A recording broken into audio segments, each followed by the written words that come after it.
Hello students, welcome to biology class. In the last video, under animal tissues, we discussed epithelial tissues. Let us today take up the remaining animal tissues. The second type of animal tissue are the connective tissue, which are also called the packing tissue, as they bind or connect various types of tissues in the body and also organs. Because of this, they provide support, rigidity and protection to tissues and organs. Students, these are the most abundant tissues in animal body and they have the following characteristic. They are formed of three components: connective tissue cells, intercellular matrix which is secreted by the cells, and fibers which are of two types: elastic and non-elastic. The cells are embedded or scattered in the matrix. Matrix is a non-living ground substance whose nature can be jelly-like or rigid and hard or fluid. There are various types of connective tissues. Number one, blood. Its location is, it flows through the heart and blood vessels. Structure: the matrix of blood is fluid in nature and it is called plasma. Plasma contains proteins, hormones and salts, and there are three types of blood cells that are suspended in the plasma: RBCs, WBCs and platelets. The functions of blood is it transports food, oxygen, carbon dioxide, hormones, waste products to excretory organs. WBCs fight with diseases by making antibodies and platelets help in blood clotting. And RBCs transport oxygen to each and every cell of the body. The second type of connective tissue is areolar tissue.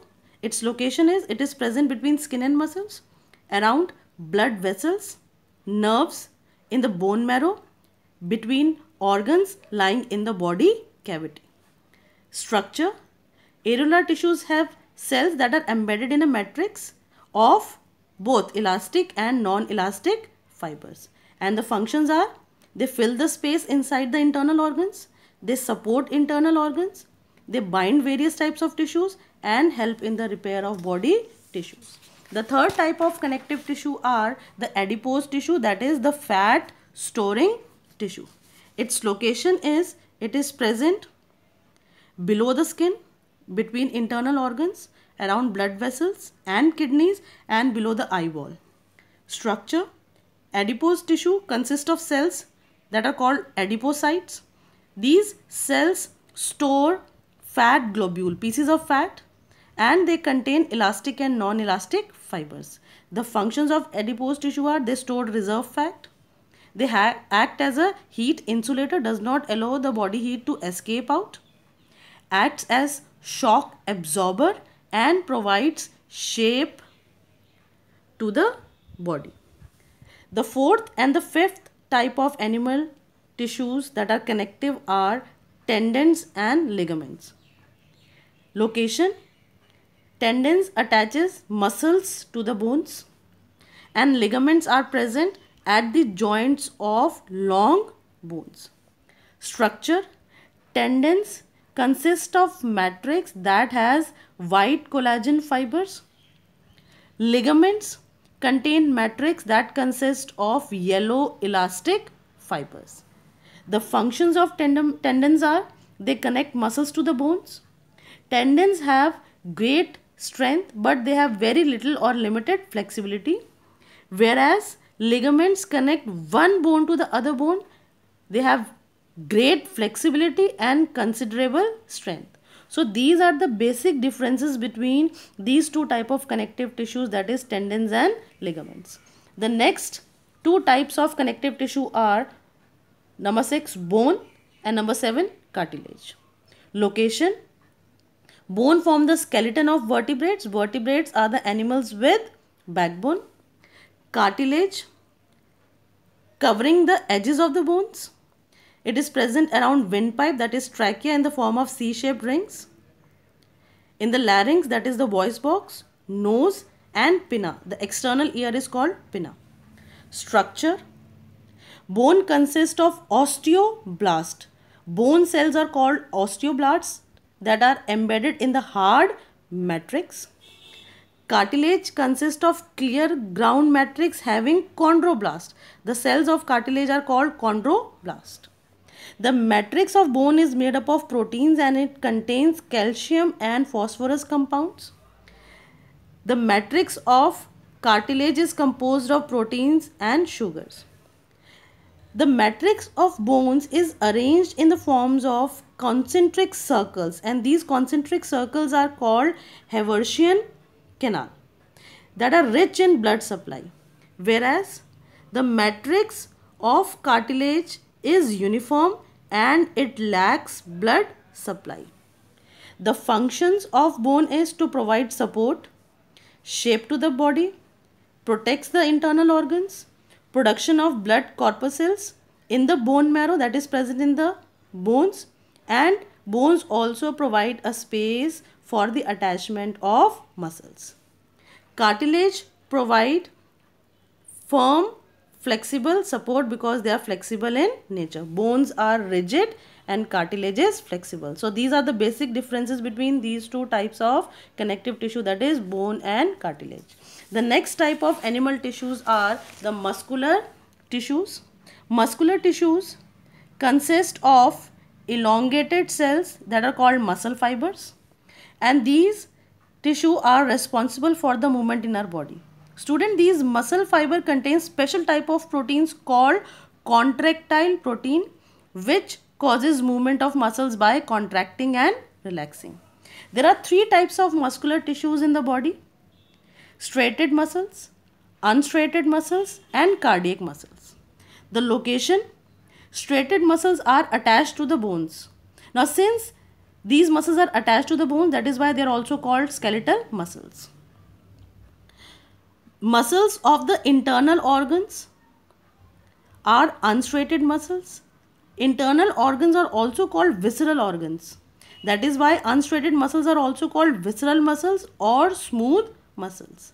And the cardiac muscles are the muscles of the heart. Structure, as it is clear from the diagram, striated muscles are cylindrical in shape. They are multinucleate. It means each cell contain many nuclei. Alternate dark and light bands are present. Because of this feature, these muscles are called striated muscles, and these are unbranched muscles. No branching of cells is present in striated muscles. Unstriated muscles are spindle shaped, broader in the middle and tapering at the ends. They are uninucleate. Each cell contains only one nucleus. They are without light and dark bands, and these are also unbranched muscles. Cardiac muscles are cylindrical in shape. They are uninucleate. Very faint light and dark bands are present, and these are branched muscles. We can see branching in the cells. The function of striated muscles is it causes the voluntary movement of the body. Because they cause voluntary movement, they are also called voluntary muscles. Unstriated muscles cause involuntary movement, peristaltic, rhythmic contractions and relaxations in the internal organs. Because of this feature, they are also called involuntary muscles. And the cardiac muscles help in the beating of heart. The fourth type of animal tissue is the nervous tissue. These tissues are highly specialized for transmitting and receiving stimulus from one part to another part within the body.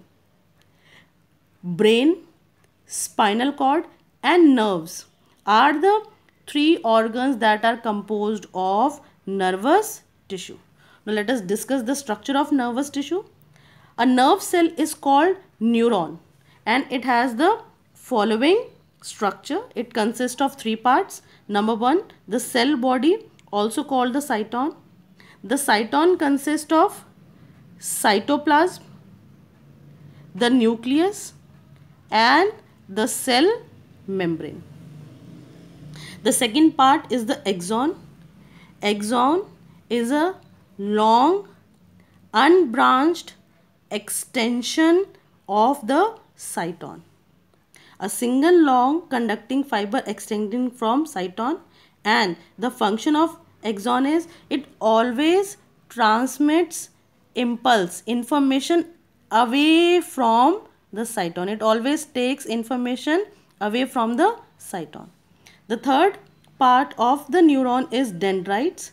These are short branched fibers of neuron which receives nerve impulse. As we can see from the diagram, these are short and branched extensions of the neuron, and the dendrites always receive the nerve impulse.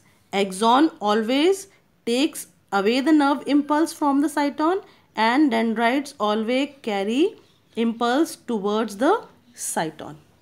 The function of neuron is it controls all the body activities and conduction of nerve impulses from body parts to brain and from brain to body parts. Students, the assignment related to the topics that we have discussed today are available on the school website. You are required to answer those questions in your biology notebook, and in the next video we shall be discussing plant tissues. Thank you very much.